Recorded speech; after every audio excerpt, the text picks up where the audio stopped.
지난 주일에 우리는 기다리시는 아버지라는 제목의 말씀을 함께 나눴습니다.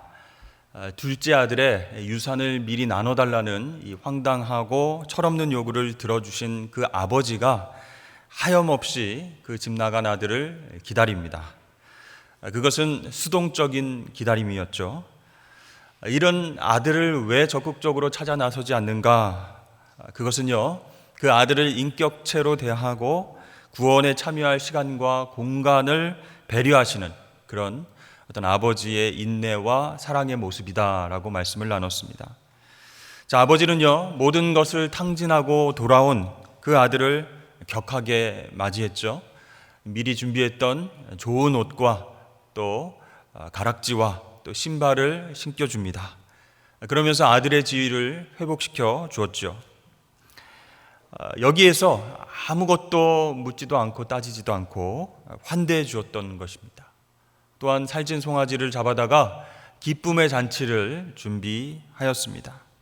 이것이 하나님 아버지의 사랑이다 라고 말씀을 나눴습니다. 죄인과 세리와 창기일지라도 회개하고 아버지께 돌아오기만 하면 그 아버지 하나님은 우리를 자녀로 삼아주시고 천국 잔치를 베풀어 주신 분이신 줄로 믿습니다. 그런데 이러한 아버지 사랑을 이해하지 못하고 오해하는 한 사람이 있다고 말씀드렸죠. 바로 큰아들이 그렇습니다. 우리 사진을 한번 볼 텐데요. 렘브란트의 작품 돌아온 탕자라고 하는 그림입니다. 자, 거기에서 아버지의 얼굴을 한번 보시죠. 인자한 얼굴로 돌아온 아들을 안아주고 있습니다. 돌아온 둘째 아들은 신이 벗겨지고 초라한 행색으로 아버지 품에서 고개를 차마 들지 못하고 있습니다. 그러나 여러분, 오른쪽에 서 있는 큰아들을 한번 보십시오. 아주 차가운 시선과 굳은 얼굴로 동생을 쳐다보고 있습니다. 아버지는 돌아온 아들을 향해서 몸을 굽히고 자비의 손을 활짝 펴서 안아주고 있는데 그 큰아들의 손을 한번 보십시오. 동생을 향해서 열려있지 않습니다. 두 손을 꼭 맞잡고 꼿꼿하게 서 있습니다. 벌써 이 표정과 자세에서 동생을 도저히 받아들일 수 없다, 그런 마음이 드러나고 있습니다. 네, 이 탁월한 스토리텔러였던 예수님, 그 예수님의 비유가 결론 없이 끝이 났습니다. 그러나 예수님께서는 이 비유를 통해서 바리새인과 서기관들에게 날카로운 카운터 펀치를 한 방 날리셨습니다. 카운터 펀치는 무엇입니까? 상대방이 공격하면서 주먹을 날리는 순간에 그것을 피하면서 상대방에게 되받아치는 그런 권투 기술이죠. 그러니까 그 종교 지도자들이 예수님을 향해서 수군거리고 비방할 때에 예수님은 비유를 통해서 바로 큰아들이 너희들이다 라고 카운터 펀치를 날리셨습니다. 그러니까 죄인이 돌아와서 잔치를 벌일 때에 불참하고 버럭버럭 화를 내면서 아버지께 대드는 큰 아들이 바로 너희들이다, 이렇게 말씀하셨습니다. 여기에 우리를 향한 메시지도 있습니다. 우리가 큰 아들이라면 어떻게 할 것인지 선택하라는 거죠. 더 이상 잃어버린 것도 없고 잃어버릴 것도 없는 그런 종교 지도자들처럼 그 자리에 가만히 서 있으면서 투덜댈 것인지, 아니면 영원 사랑의 마음으로 돌아온 죄인들과 함께 천국잔치에 참여할 것인지 선택하라는 겁니다. 그렇습니다, 여러분. 예수님께서 베푸신 식탁은 장차 천국잔치를 예표하는 구속사적인 의미가 있는 그런 잔치입니다. 당시 바리새인과 서기관들은요, 천국에서 베풀어질 잔치에는 자기들만 들어갈 수 있다. 이방인들, 죄인들, 그들은 천국잔치에 들어갈 수 없다라고 생각을 했죠. 그러나 예수님께서는요, 누구에게나 열려있는 그 잔치에 대해서, 오픈된, 열려진 잔치, 식탁교제에 대해서 말씀하심으로 말미암아 구원에는 사회적, 종교적 차별도 있을 수 없다, 이렇게 말씀을 하셨습니다.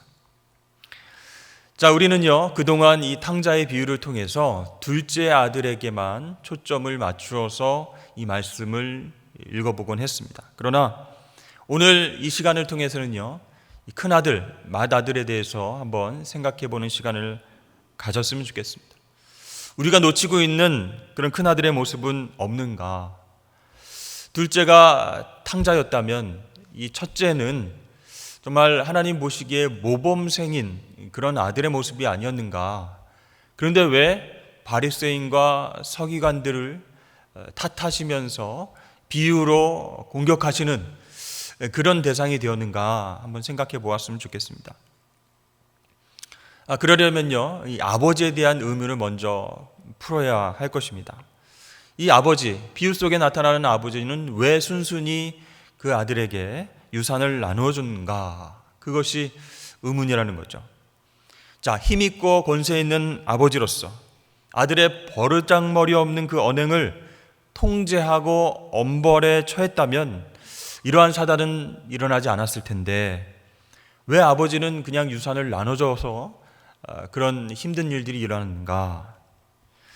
여러분, 그 당시 1세기에는요, 이 아버지의 권위가 엄청났습니다. 그리고 공동체에 미치는 영향이 굉장히 컸습니다.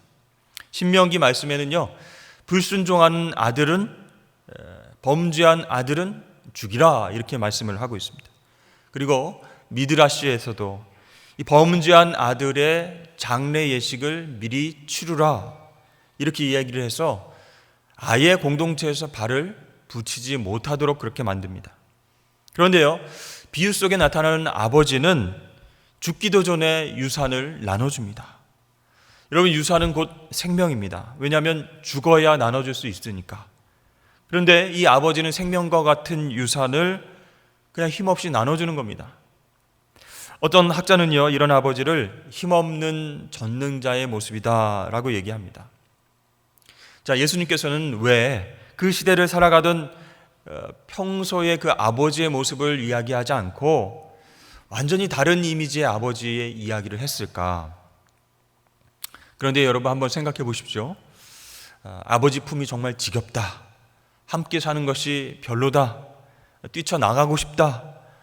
너무 부자연스럽고 내 욕망과 꿈을 밖에 나가서 좀 실현하고 싶다. 이 아버지 권위에 순종해서 그 밑에 사는 것 너무나 답답하고 초라하고 힘들다. 이렇게 생각하면서 아버지 곁을 떠나는 그 탕자의 모습이 바로 우리 인간 본연의 모습이라는 거예요. 그래서 여러분 보십시오. 아담은 어떻게 에덴 동산을 나가게 됐죠? 선악과를 먹으면 하나님처럼 될 수 있다라고 하는 그 마귀의 속삭임에 유혹에 넘어갔습니다. 그래서 결과적으로는 에덴 동산에서 쫓겨났죠. 또 장자의 축복을 받고 싶어서 아버지를 속이고 떠난 그 야곱도 고생하다가 하나님께로 돌아오게 됩니다. 또 출애굽한 이스라엘 백성들은 어떻습니까? 애굽을 그리워하면서 금송아지를 만들고 그 앞에 절을 합니다. 자, 이것이 아버지 하나님을 떠나서 마음대로 살고 싶은 우리의 본연의 모습이라는 거예요. 그런 인간의 연약한 모습들 하나님께서는 모르실까요?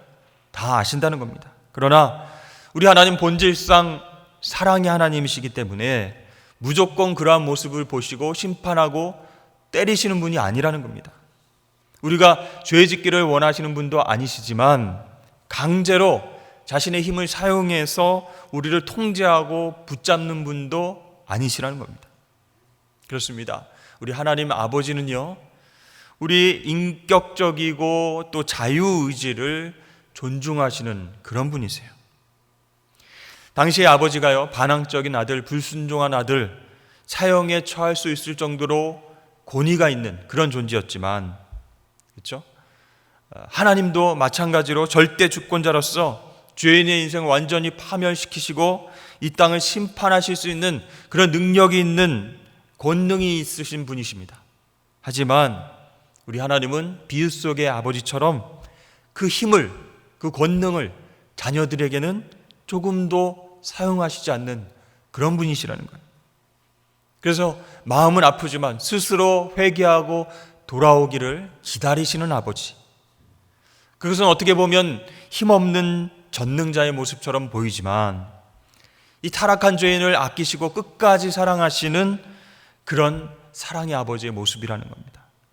결국 이 비유 속에 나타나는 아버지는요, 예수님께서 의도하신 그런 캐릭터 설정이라고 할 수가 있는 것입니다. 자, 이제 큰아들에 대한 의문점이 남습니다. 둘째 아들의 회개와 아버지의 환영에 비해서 이 큰아들의 성실함과 책임감이 너무 조명을 받지 않은 것은 아닌가, 그런 생각이 들 수도 있어요. 여러분, 고대 사회에서 장남은 어떤 존재였습니까? 유사시에 그 아버지를 대신해서 절대적인 가부장적 권위를 행사할 수 있었던 서열 2인자의 그런 모습이 있습니다. 그런 힘이 있는 사람이에요. 대가족 사회였던 그 당시 가족 구조에서 이 아버지는 자신의 막강한 그런 권위를 이용해서 가족의 생존과 명예를 지켰던 사람입니다. 하지만 이런 아버지의 존재감과 힘도 영원할 수는 없죠. 이제 나이 들고 힘이 없어지면 장남에게 자연스럽게 그 위계 질서가 넘어가게 됩니다.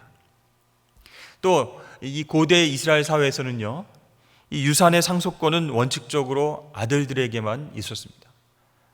죄송하지만 딸에게는 없었습니다. 이 아들 중에서 특히 장남에게는 우선권이 주어졌는데, 그냥 유산을 받는 것이 아니고 다른 아들의 2배를 받는 그런 특권이 주어졌죠. 그래서 2배를 왜 주느냐, 이뻐서 주느냐, 제일 먼저 태어나서 주느냐, 그것이 아니고 가정과 사회적 책임이 막중하기 때문에 그것을 잘 감당하라고 2배의 유산을 주는 것이죠. 우리 신명기 21장 7절 말씀 한번 보시면, 반드시 그 미움을 받는 자의 아들을 장자로 인정하여 자기 소유에서 그에게는 2 몫을 줄 것이니 그는 자기의 기력의 시작이라 장자의 권리가 그에게 있음이니라 그랬습니다. 그러니까 당시 그 고대 이스라엘 사회에서 장남에게 주어진 기대와 책임감, 또 특권, 그것을 우리가 이해해야 비로소 비유 속에 나타난 큰아들의 모습들을 잘 이해할 수 있다는 거예요. 큰아들이 좋은 모범생 모습만 있는 것이 아니고 치명적인 실수가 있었다는 것을 알게 되는 것입니다. 자, 이 비유는요, 둘째 아들의 황당한 그런 요구에서부터 시작이 되었죠. 누군가 이것을 중지하지 않으면요, 그 가정이 완전히 풍비박살이 날 그런 상황입니다. 당시 사회적 분위기로 보면요, 이 아버지는 둘째 아들을 내칠 수 있습니다. 심판할 수 있습니다. 그러나 그것은 어디까지나 최악의 상황이 닥쳤을 때 하는 일입니다. 그렇다고 둘째 아들의 요구를 받아준다면 이것은 아버지에게는 감당할 수 없는 어떤 모욕과 수치가 되는 것이죠. 아직 죽지도 않았는데 그 유산을 먼저 아들들에게 나눠준다? 그것은 그 공동체 안에서 정말 부끄러운 일이 됩니다. 그때에 이렇게 정말 일이 복잡하기 전에 장남이 나서서 아버지 잠시 뒤로 빠져 계십시오 한 다음에 이 동생을 타일러서 아버지에게 사죄할 수 있도록 만들어야 된다는 거예요. 그것이 첫째 아들 장남의 당연한 책임입니다. 그런데 여러분, 비유 속에 나타나는 그 큰아들은 무엇을 했습니까? 침묵했습니다. 조용히 아무 말도 안 했습니다. 동생의 반항 때문에 아버지가 정말 어려운 상황 속에 처했음을 보면서도, 또 그 모욕을 견디고 있는 것을 알면서도 침묵했습니다. 장남은요, 이 가정의 질서가 깨지지 않기 위해서 뭔가 노력을 했어야만 했지만 아무 일도 하지 않았습니다. 또한 동생이 그렇게 사단을 내고 집을 나가버리고 그 이후에 어떤 식으로든 동생을 찾거나 문제를 해결하기 위해서 노력했어야 되는데 전혀 그렇게 하지 않았죠. 이것은요, 당시 사회에서 볼 때에 장남에게 요구된 그런 책임을 저버린 직무유기였습니다. 어떤 분들은 그렇게 얘기할 수 있습니다. 아니, 예수님이 비유해서 얘기 안 했을 뿐이지 큰아들이니까 당연히 그렇게 했지 않았을까? 그런데 여러분, 이 말씀 한번 보십시오. 15장 12절 말씀입니다. 아버지가 그 살림을 각각 나눠주었더니 그랬습니다. 아버지가 유산을 누구에게 나눠줬어요? 큰아들과 둘째 아들에게 각각 나눠줬습니다. 즉 유산을 받은 것은 둘째 아들만이 아니라 큰아들도 그 기회를 놓치지 않고 냉큼 유산을 받았다는 겁니다. 당시 상속법에 따르면 큰아들은 몇 배의 유산을 받아요? 2배의 유산을 받습니다. 그러니까 이 탕자가 막 쫄라가지고 받아서 현금화해서 가져간 것보다 2배나 많은 유산을 자기는 챙긴 것입니다. 그러니까 이 동생의 무례하고 황당한 요구를 책망하고 그 중간에서 중재해야 할 책임이 있는 이 장자가 오히려 침묵하고 동조하고 있었다. 그러니까 우리가 이 큰아들은 모범생이고 바른 생활 아들이고 충성된 일꾼으로 생각하면서 아버지에게 이렇게 화내는 건 당연한 것 아니냐 이렇게 생각할 수도 있지만, 예수님의 비유를 들었던 그 청중들 깜짝 놀랐습니다. 그 큰아들의 태도에 충격을 받았습니다. 아니 이렇게 이기적일 수 있는가? 이렇게 무책임한 그런 침묵으로 일관할 수가 있는가? 장자의 역할을 하지 못한 또 다른 탕자의 모습을 보여주고 있다는 것이죠. 여러분, 이 비유 속에서 큰아들이 언제 등장하는지 아십니까? 아버지가 돌아온 아들을 뛰쳐나가서 마중하고 목을 끌어안고 입을 맞추고 준비된 새 옷을 입히고 가락지 끼우고 신발 신겼습니다. 그리고 살찐 송아지를 잡아다가 잔치를 벌이죠. 그때 큰아들이 등장합니다. 우리 25절 말씀입니다. 맏아들은 밭에 있다가 돌아와 집에 가까이 왔을 때에 풍악과 춤추는 소리를 듣고 그랬습니다. 그러니까 온 동네에서 막 풍악 소리가 울리고 그 잔치가 한창 무르익을 때까지 큰아들 혼자만 몰랐다는 거예요. 큰아들만 그 사실을 모른 채 밭에서 일하다가 들어오면서 그 사실을 알게 됩니다. 여기서 우리는 2가지 사실을 유추할 수 있는데요. 첫 번째는 이 비유 속 아버지가 우리가 생각하는 것보다 굉장한 부자다라는 것입니다. 살찐 송아지를 잡아다가 성대하게 잔치를 열었다는 소문은요, 아주 순식간에 온 동네에 퍼졌습니다. 그런데 이 소식은 큰아들만 모르고 있었어요. 어떻게 이게 가능하죠? 큰아들이 잔치 소식을 듣지 못할 정도로 멀리 나가서 밭일을 하고 있었다는 겁니다.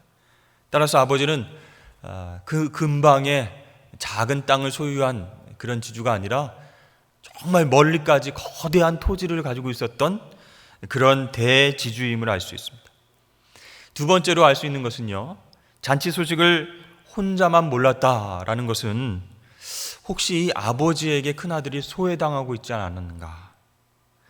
사실 여러분, 정상적인 상황이라면, 정상적인 아버지와 큰아들의 관계라면 이 가정의 장남인 아들이 동생의 귀환을 축하하는 어떤 환영잔치 준비위원장, 이걸 맡아야 되지 않겠습니까? 그래서 종들을 막 이렇게 시켜가지고 잔치 준비를 하고 사람들 초대하고 이래야 맞는데, 지금 멀리 떨어져서 밭에 일을 하고 몰랐다라고 한다는 것을 보면 이 사실을 아버지가 알리지 않았을 그런 확률이 높다는 거죠. 아버지는 왜 동생의 귀한 소식을 큰아들에게 알리지 않았을까? 이 큰아들은요, 사실 둘째처럼 큰 사고를 치지 않는 그런 스타일입니다. 규칙을 잘 지키고 성실하게 일을 잘하는 아들이죠. 하지만 그 큰아들의 본 모습은 그게 아니라는 겁니다. 이 아버지의 재산을 늘 생각하고 있어요. 최종적으로 자기가 처리하고 얻게 될 그 부, 그리고 이 마을 사람들의 인정과 또 지지와 명예, 그것에 대한 관심이 컸던 아들입니다. 자, 둘째가 유산을 요구하고 집안을 떠나는 상황에서 큰아들은 장자의 책임을 다하지 않고 침묵했죠. 가만히 조용히 자기 몫을 챙겼습니다. 그런 모습만 봐도 알 수 있어요. 그렇기 때문에 이 아버지는 그 잔치를 준비하는 과정에서 큰아들을 부르지 않은 거예요. 평소에 동생을 사랑하지도 않았고 관계도 별로 좋지 않았습니다. 그런데 이 동생이 집에 들어와서 잔치를 벌인다는 것을 안다면 어떻게 될까요? 큰아들이 화를 낼 것이 분명하고 잔치는 시작부터 이게 안 될 수 있는 가능성이 있는 거죠. 그래서 종들에게도 알리지 말아라 이렇게 명령을 한 것 같습니다. 이 아버지의 특별한 지시가 있었던 것 같죠. 그렇습니다. 아버지 입장에서는 이 기쁘고 즐거운 잔치를 망치기 싫었던 겁니다. 큰 아들을 불러서 너 잔치 준비위원장 해봐라 이렇게 얘기를 하면 혹시나 사고가 날 수 있기 때문에 알려주지 않은 거죠. 그런데 아버지의 예상과는 다르게 이 큰아들이 엄청나게 크게 폭발을 해버립니다. 분노하고 화를 내버립니다. 이 밭일을 다 마무리하고 돌아오는 길에 노래와 잔치 소리가 들려오니까 이제 큰아들은 한 종을 불러서 야, 무슨 일이냐? 집에 무슨 일이 있냐라고 물어보게 되죠. 근데 이 종은요, 원어로 보면 소년 노예를 가리킵니다. 그러니까 이제 어린 아이들이니까 이 소년 노예들은 집 밖에서 막 뛰어놀고 있었겠죠. 근데 그 아이들의 입에서 이런 대답이 나오는 거예요. 27절에 보면 대답하되 당신의 동생이 돌아왔음에 당신의 아버지가 건강한 그를 다시 맞이하게 됨으로 인하여서 살찐 송아지를 잡았나이다. 이 소식을 길가에서 집에 들어가기 전에 접했던 큰아들이 막 분노에 막 휩싸이는 거예요. 아버지에게 화가 납니다. 아니, 나에게는 염소 새끼 한 마리도 안 잡아주더니 그 타락한 죄인인 동생이 돌아오니까 송아지를 잡아? 하면서 화를 낸 거죠. 여러분, 당시 그 송아지 한 마리를 잡으면 몇 명 정도 먹을 수 있을까요?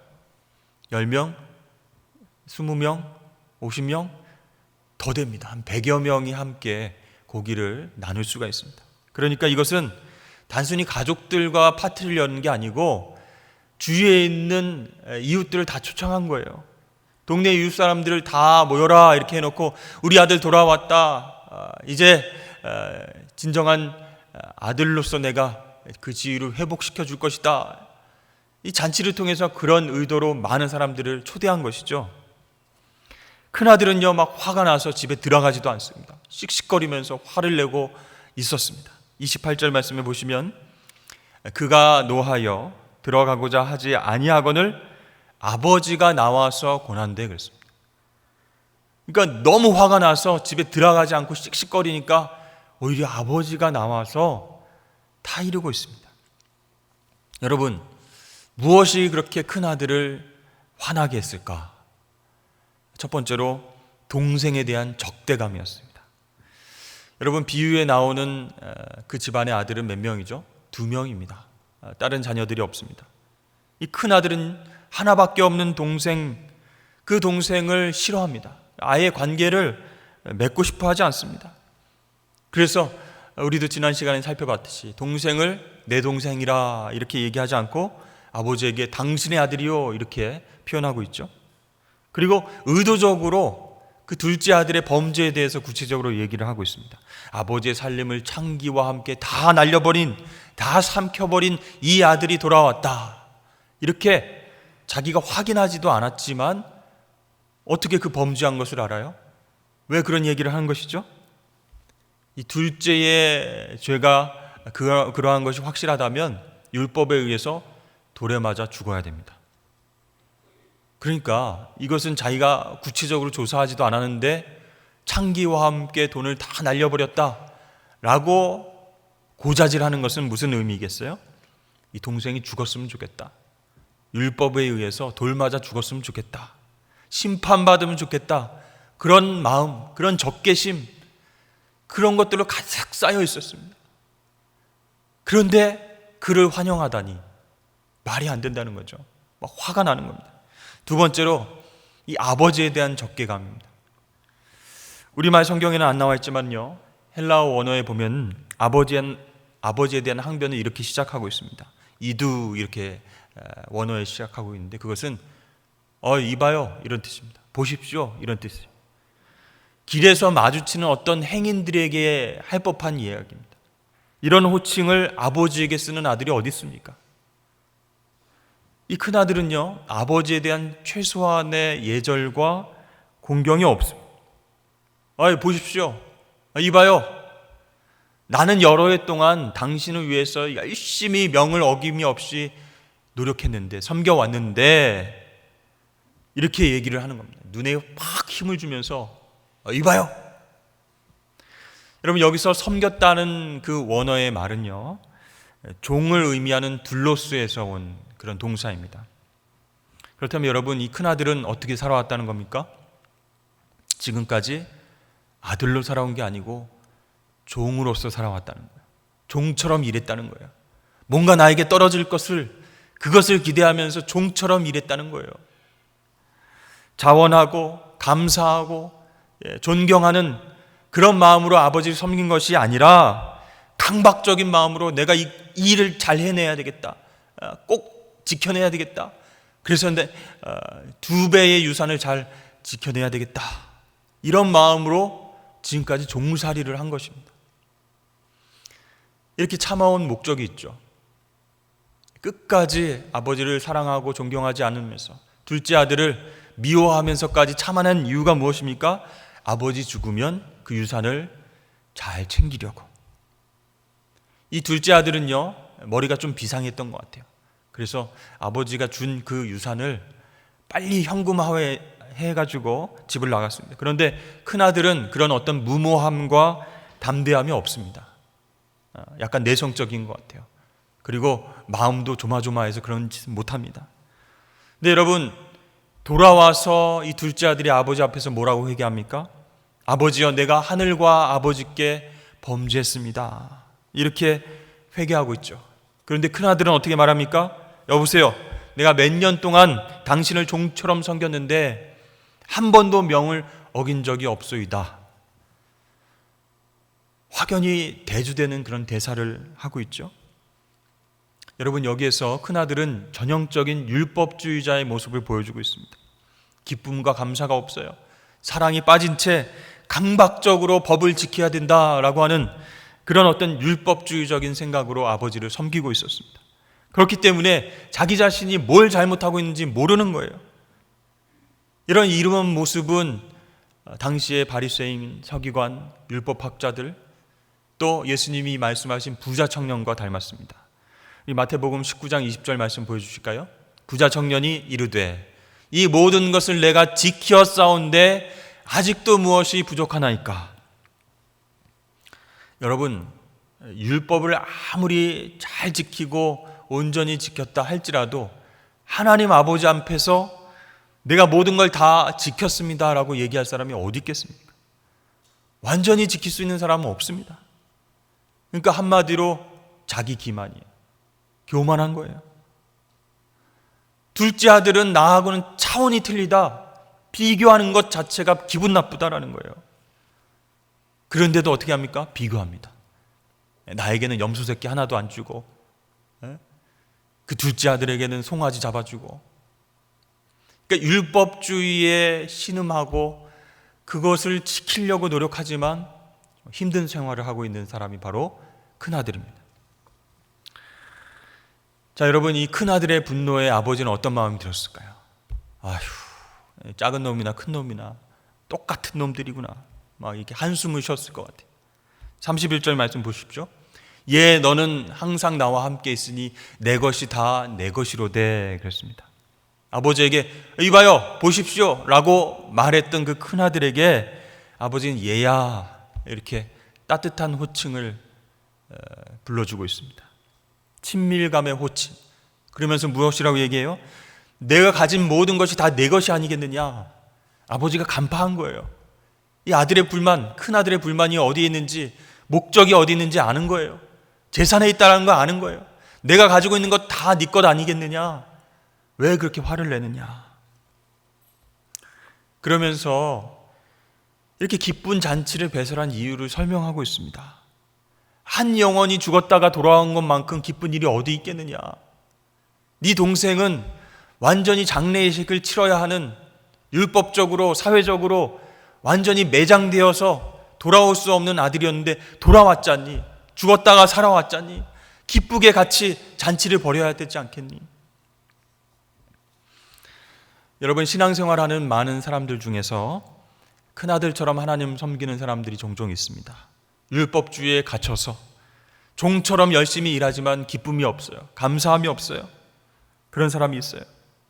그러면서 비교하고 분노하고 나를 인정해 주지 않는다고 하나님 사랑을 오해하는 그런 사람들이 있습니다.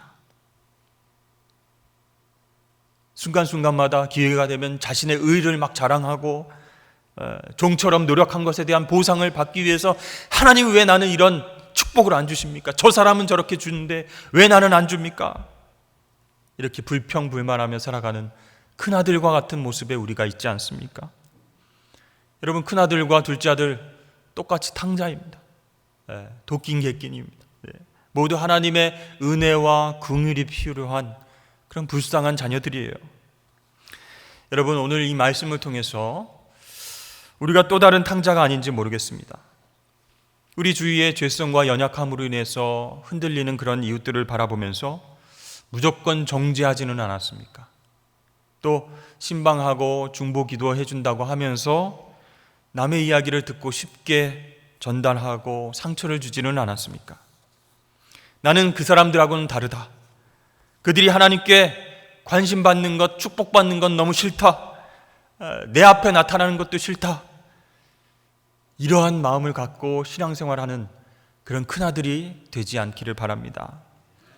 여러분, 하나님 아버지는 우리 모두를 사랑하시는 줄로 믿습니다. 둘째 탕자도 사랑하시고 큰 아들도 사랑하십니다. 그 사랑을 비교하거나 오해하지 마실 수 있기를 바랍니다. 여러분, 오늘 큰아들의 모습을 보면서 우리가 어떻게 신앙생활을 해야 될까요? 종이 아닌 아들로서 그 아버지 하나님을 사랑하고 이웃들을 더 사랑하셔서 하나님이 예비하신 크신 은혜와 복을 누리시는 저와 여러분 되실 수 있기를 주의 이름 축원합니다. 기도하겠습니다.